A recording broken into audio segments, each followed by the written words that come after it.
Oli täysin normaali päivä Orvokin tallilla ja no, siellä ratsastajat ratsastivat ja no, jotkut kiinnostui vaan puhumisesta. Ja yksi eräs henkilö oli jostain ihan muusta kiinnostunut. Mietin nyt! Torttu, mietin nyt! Ole sinä hiljaa, seinä! Missä on harjapakkeja? Okei. Mä vaan kysyn ihan rohkeasti tuntemattomalta tallilaiselta.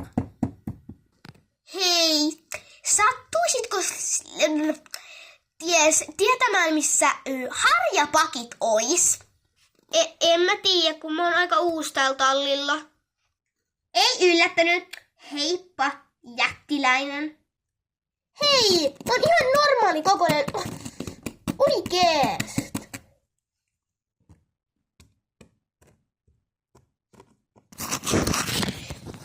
No, jotenkas. Selvästikään kukaan ei tiedä, missä harjapakkeja on, joten kaipa pitää etsiä sitten itse. Mitäköhän tuolla nyt oikein tapahtuu? Pitää mennä katsomaan.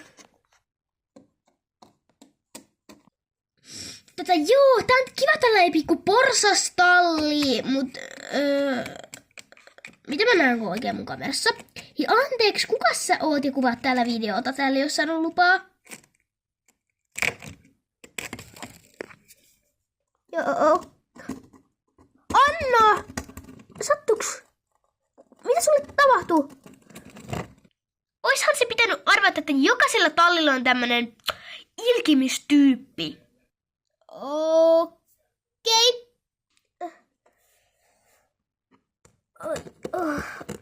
No joo, siis mä nyt käyn katsomassa, minne hän meni ja sitten jos hän on oikeasti joku rosvo, niin soitan poliisit.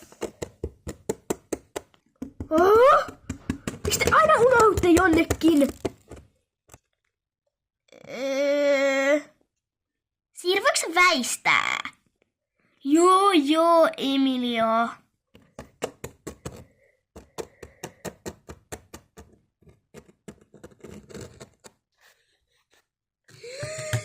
Okei. Toi omistaja on kyllä ihan sikapelottava, mutta ottakas. No niin. Elikkäs.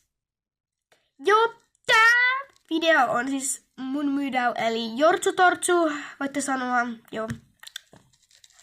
Mutta meillä on paljon tekemistä tänään ja no, joo, paljon tekemistä.